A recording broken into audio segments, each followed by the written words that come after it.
It's been years, but every time I close my eyes, I can still hear it.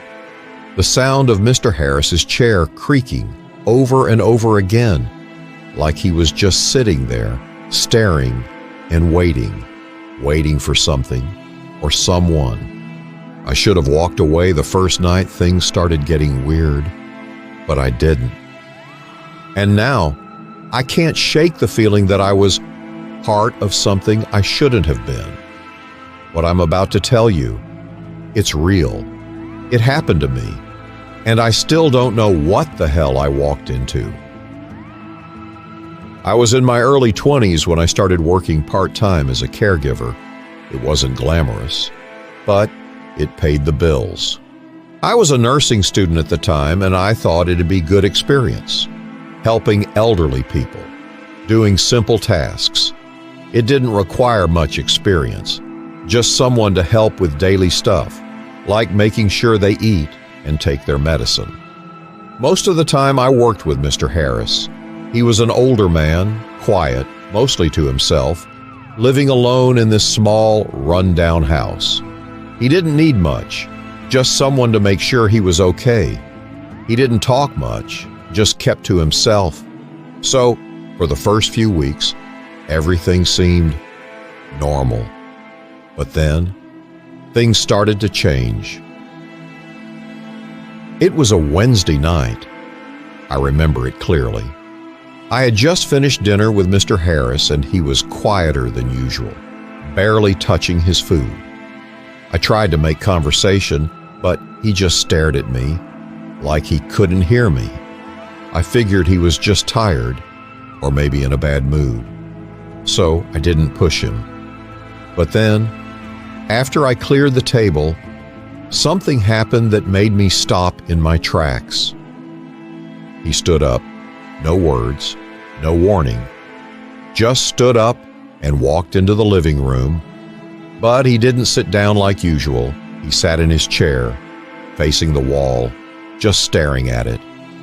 I thought maybe he just wanted some space, so I started cleaning up in the kitchen. But as I worked, I noticed something unsettling. The chair he was sitting in, it started to creak over and over again like he was moving, but he wasn't. I walked into the living room to check on him. He was still sitting there, hands twitching, like he was trying to do something. I couldn't figure it out. "Mr. Harris, you okay?" I asked. No answer. His eyes were wide open, but fixed on the wall. And there was this feeling, like the air itself was wrong. I didn't know what to make of it. Maybe it was nothing. Maybe I was just tired. But deep down, something felt off. A couple of days passed. The weirdness didn't stop. One evening, I walked into the living room and saw Mr. Harris on the floor, sitting cross-legged, rocking back and forth. His head was down, but his body was shaking, not like he was cold. It was more like he was having trouble controlling it. I rushed to him. "Mr. Harris, what's wrong?" He looked up at me, and that's when I noticed something strange. His eyes, they were wide open, but there was no life in them, no recognition, just empty. He didn't speak.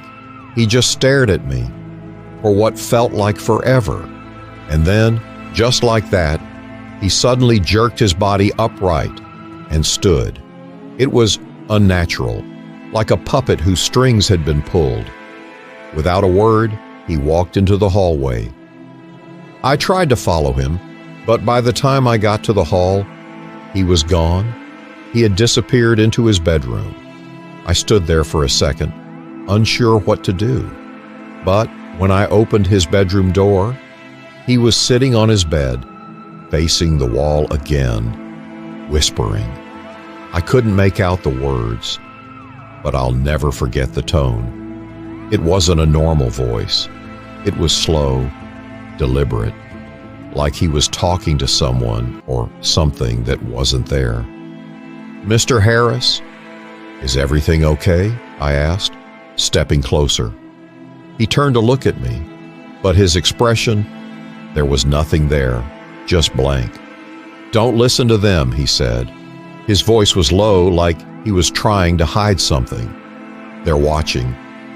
Then he went silent again, staring at the wall like he hadn't even spoken. I can't explain it.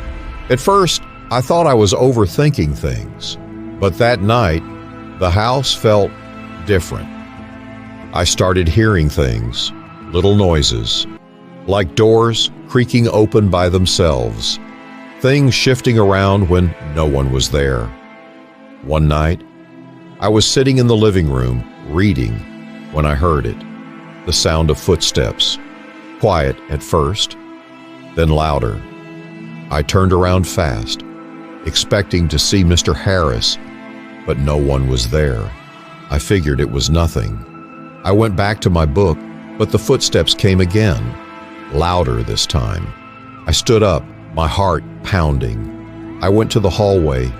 Nothing, but the air felt thick, like something was pressing down on me. I knocked on Mr. Harris's bedroom door. No answer. I tried the handle. The door creaked open, and there he was, standing by the window, his back to me, muttering to himself like before. But this time, it was different. His voice was so low, so desperate. "They don't want me to leave," he said, his voice shaking. "I can't go. I can't leave." His words, they weren't right. I didn't know what to think, but my blood ran cold. The next day, I found something that only made everything worse. I was cleaning up in the living room when I saw scratches on the floor near Mr. Harris's chair. They weren't just random marks. They were deliberate, deep scratches, like something sharp had been dragged across the floor. I searched around for a tool or anything that could have caused them, but nothing. That night, I had to check on Mr. Harris one last time before I left. He was sitting in his chair again, but this time, his hands were covered in ink. He hadn't been writing anything. No pens, no paper. The ink was just there, on his hands. "Mr. Harris," I asked, my voice trembling, "how did this happen?" But he didn't answer. He just stared at me, his eyes wide open. It felt like he was studying me, watching me in a way that made me feel uncomfortable. I left that night shaken. But the next time I came back, it was even worse. Mr. Harris had started locking his bedroom door at night, and sometimes I could hear him inside, scraping things against the walls, like he was looking for something or someone. The final straw came one afternoon when I found a note on the kitchen table. It was in Mr. Harris's handwriting, but it was frantic. It read, "They're in here. They won't let me leave." I didn't know what he meant, but I had to ask him. When I did, he just stared at the wall again, rocking in his chair.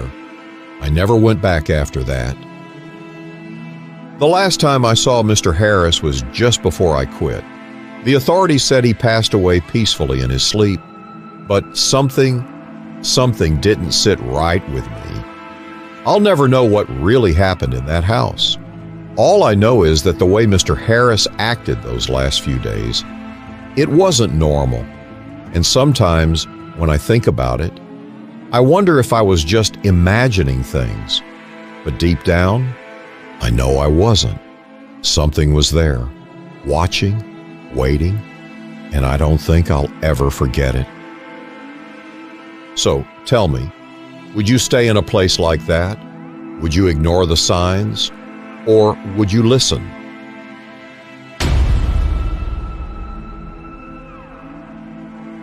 Good night, and be careful, because not all things sleep.